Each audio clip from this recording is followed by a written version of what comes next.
আসসালামু আলাইকুম গাইস, সবাই কেমন আছেন? আজকে আপনাদের জন্য নিয়ে এসেছি নারকেলের দুধ দিয়ে হাঁসের মাংসের রেসিপি।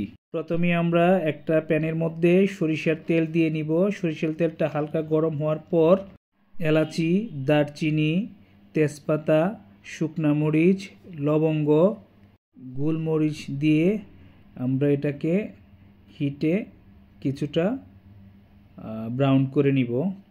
এখন আমরা হাফ কাপের চেয়ে একটু বেশি হবে পেঁয়াজ আগে থেকে আমরা বুনে রেখেছিলাম, ওইটা আমরা দিয়ে দিলাম। এখন আমরা 2 টেবিল চামচ আদা,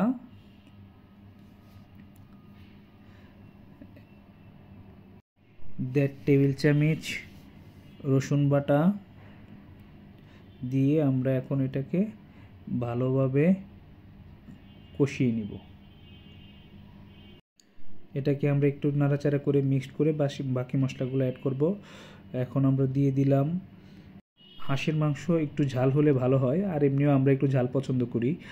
আমরা দিয়ে দিলাম 2 টেবিল চামচ মরিচের গুঁড়া, 1 টেবিল চামচ ধনিয়ার গুঁড়া, হাফ টেবিল চামচ হলুদ, আর 1 টেবিল চামচের চেয়ে অল্প একটু বেশি জিরার গুঁড়া দিয়ে এখন আমরা এই মশলাটাকে ভালোভাবে কষিয়ে নিব।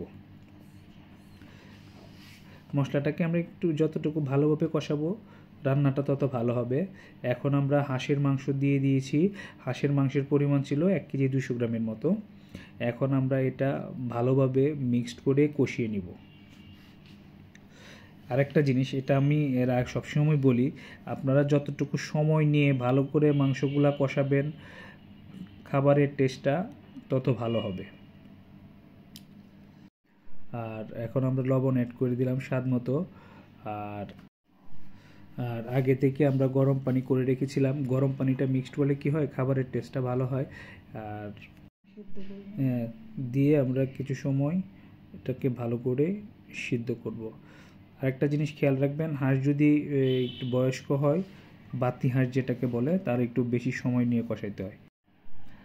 আমরা 1 টেবিল চামচের চেয়ে কম শাহি গরম মশলা অ্যাড করে দিলাম, আর 1 কাপ নারকেলের দুধ আমরা অ্যাড করে দিয়েছি।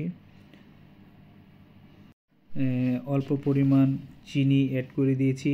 চিনিতে এখন 2টা কাজ হবে, এক হলো টেস্টটাও বাড়াবে, 2 নাম্বার হলো হাঁসের মাংসটা ভালো করে সিদ্ধ হবে।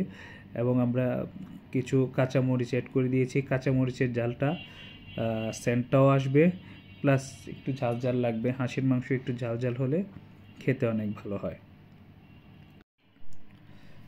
এখন আমরা এটাকে ভালোভাবে মিক্সড করে কিছু সময় রান্না করব। মাংসের কালারটা কিন্তু অনেক সুন্দর হয়েছে। এটা যখন আপনারা আরও পানিটা যখন শুকাবে তখন কালারটা আরও সুন্দর হয়ে যাবে। এভাবে আপনারা বাসায় ট্রাই করবেন। এভাবে হাঁসের মাংস কিন্তু খুবই মজাদার হয়। আর হাঁসের মাংস শীতের সময় হাঁসের মাংস এমনি অনেক টেস্টি হয়। হাঁসের মাংসগুলো বাসায় আমরা এভাবে ট্রাই করবেন। হ্যাঁ, আর আমাদের ভিডিও যদি আপনাদের ভালো লাগে তাহলে লাইক, ফলো, শেয়ার দিয়ে আমাদের পাশে থাকবেন। আপনারা পাশে থাকলে আমরা অনুপ্রাণিত হই, পরবর্তী ভিডিও দেওয়ার জন্য আমরা উৎসাহিত হই। Thank you guys. আসসালামু আলাইকুম ওয়া রাহমাতুল্লাহ।